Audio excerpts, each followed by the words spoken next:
ములుగు జిల్లా తాడ్బాయ్ మండలం మేడారం సమ్మక్క సారళమ్మలను దర్శించుకోవడానికి భక్తులు భారీగా తరలివస్తున్నారు.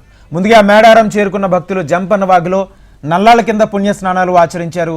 అక్కడి నుంచి దేవతల ప్రాంగణానికి చేరుకుని క్యూలైన్ల ద్వారా గద్దెల వద్దకు చేరుకుని పసుపు, కుంకుమ, పువ్వులు, చీర, సారే, బంగారం దేవతలకు సమర్పించుకుని ప్రత్యేక పూజలు నిర్వహించారు.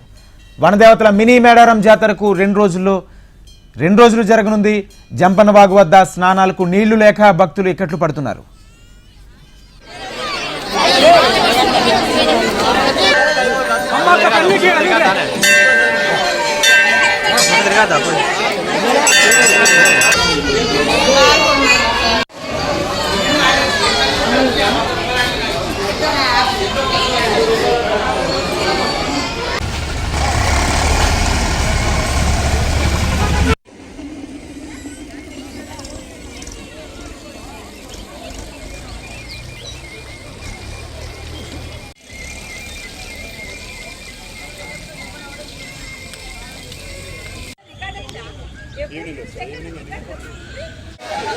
अरे खाली अन्ना खाली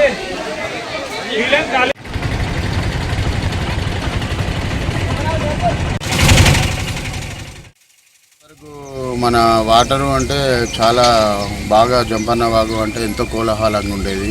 వాటర్ బాగా వచ్చేది. ఇప్పుడు అసలు వాటర్ లేవు.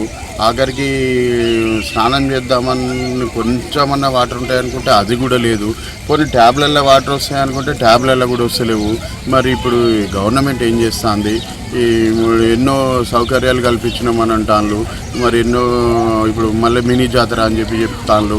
ఈ మినీ జాతర అని చెప్పి ఈ వాగుల వాటర్ లేవు. మరి జంపన్న వాగుల స్నానం చేయడం అనేది ఒక మంచి ఉద్దేశంతో మంచిగా జరుగుతుందన్న ఉద్దేశంతో జంపన్న వాగులో స్నానం చేస్తాం.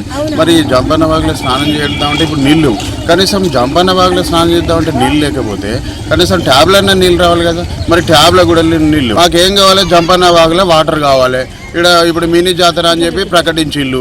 ఈ జంపన్న వాగులో స్నానం చేయాలన్న కోరిక మాకున్నది.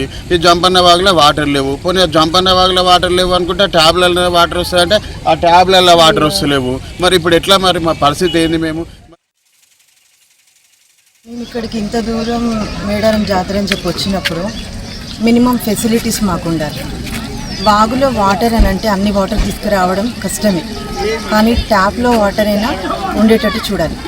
అదేవిధంగా వాష్రూమ్స్ కూడా ఇప్పుడు అన్ని ఫెసిలిటీస్ ఎక్కువ ఉంచకపోయినా మినిమం అయినా ఉండేటట్టు చూడాలి. నీళ్ళు షార్టేజ్ అనుకోవచ్చు, కనీసం ట్యాప్ చూడండి. మీరు ట్యాప్ చూడండి. ఒక్క ట్యాప్ ఏదో మొక్కుబడిగా ఒక ట్యాప్ ఇప్పటం అనేది కూడా అంటే ఇంతమంది వేల మంది భక్తులు జనాలు కలిసి వస్తున్నారు, కానీ ఒక ట్యాప్ ఇప్పి జనాలు ఇబ్బంది గురి చేయటము ఇటువంటి పరిస్థితిని ఎదుర్కోవడం చాలా బాధగా ఫీల్ అవుతాము. మేము ఎక్కడి నుంచో ఒక 100 కిలోమీటర్ల నుంచి మేము మా ఫ్యామిలీస్ తోటి ఇక్కడికి వచ్చినాము. కనీసం స్థానానికే నీళ్ళు సౌకర్యం ఏర్పరచడానికి పంపులు కూడా ఇప్పాలి. ప్రతి కూడా వచ్చే భక్తులు కూడా అన్ని సౌకర్యాలు ఏర్పరచాలని చెప్పేసి మీ ఒక